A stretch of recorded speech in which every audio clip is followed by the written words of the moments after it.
and put yourself back together, I imagine. Yeah. Yeah, what I've talked a little bit with Kiyomi about the TJ work that she was doing at API Chaya and how it was like a little under the radar. And I'm curious, sounds like you were like living TJ in your personal life and also in your work life.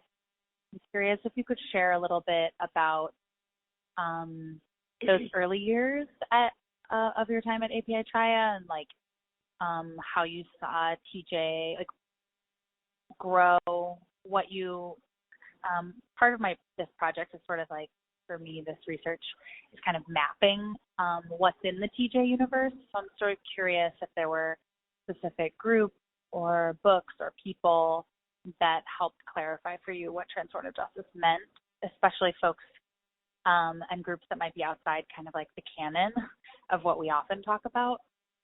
Yeah, absolutely. So I guess I'll also say, like, some of my work as I was kind of switching from anti-violence movement to anti-prison movement to finding the intersection was just, you know, all my friends were in abusive relationships. We'd all experienced sexual violence, like, not as an exaggeration, like literally all of us, and just trying to deal with that, knowing we weren't going to call the cops. And that was, yes, well before I had ever heard the term transformative justice or knew what that was. Yeah. Right, or like calling our friends and being like, hey, talk to this dude and tell him it's not okay what he's doing. But yeah, trying to figure it out for a long time, but not having any language around that. Yeah, so at API Chaya, which I imagine you talked to Kiyomi about, but kind of transformative justice was like the roots of our agency, like friends supporting other friends and trying to deal with harm as it happens is like how this API Women and Family Safety Center got started, and same with Chaya. So that's always been in our roots. And yes, I came in when Kiyomi was Queer Network Program Coordinator, and a lot of our TJ work sort of lived in queer people of color communities. And like she said, it was sort of off to the side, and I think there's a lot of power in that because it was sort of like not scrutinized at all. You know, we are a nonprofit, and a lot of the Queer Network program gets to kind of operate like we're doing things for our small communities over here, and this is what we have been, like, this is what community says that they want and need, and so we're just going to focus on that, and didn't have to do a lot of work to kind of, I don't know, convince people that it's needed or soothe people around their concerns. I think there's a lot of people who are like, I don't know how to make it perfect, so I can't try it because I'm too worried about making things worse. And I think when I came into API Chaya, there was such a feeling of like, we just need to try, you know, like actually this is work that we've been doing for so many generations, and we just need to like relearn how to do it and try new things.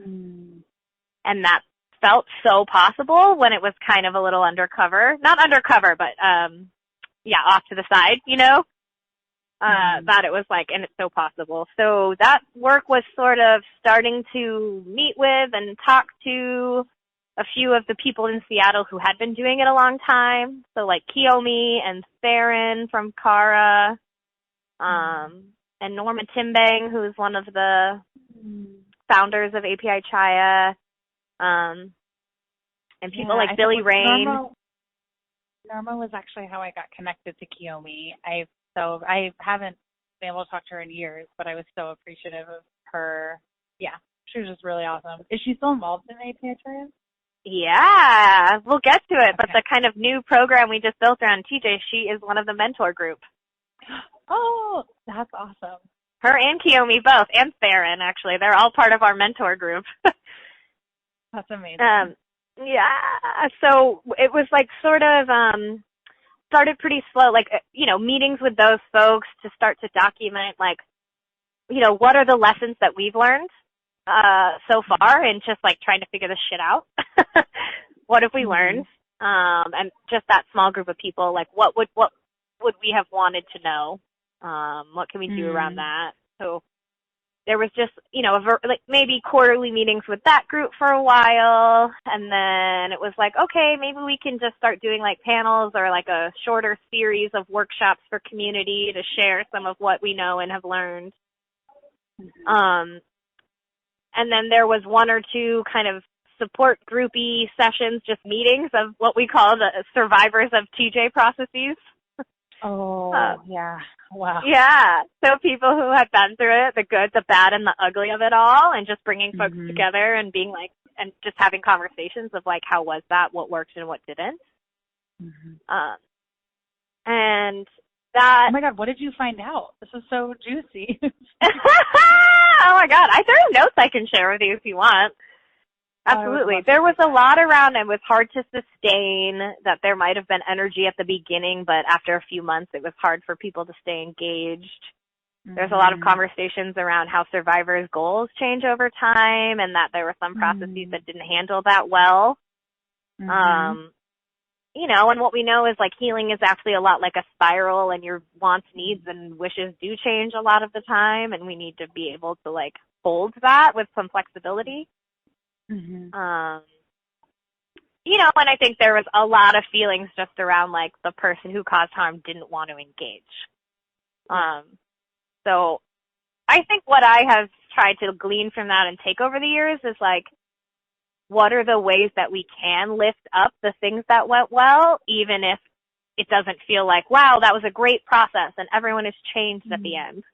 Where it's not like the BYP 100 statement I'm sure you've read. And yeah, where it's like, wow, a documented fucking success. Like, when do you ever, like, whatever that means, but in the most sense of the word, like, everyone left feeling way better about life.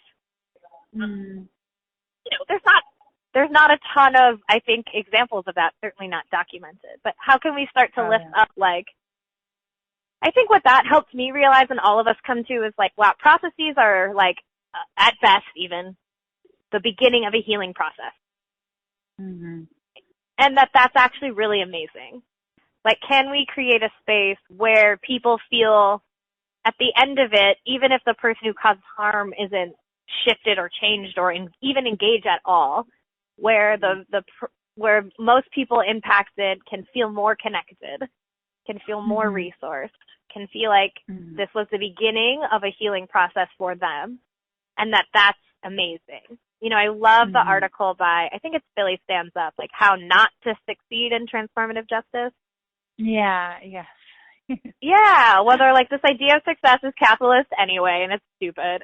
Like, we should, not to use ableist language, but like, we need to reimagine the way that we think about, like, what is a win, essentially, in these processes.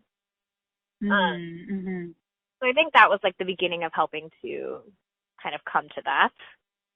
And I think, like, there are always ongoing questions, like, I think that I still don't have answers to, and we as a movement really don't. Like, if somebody has, like, a weapon or a firearm, like, what do we do about that?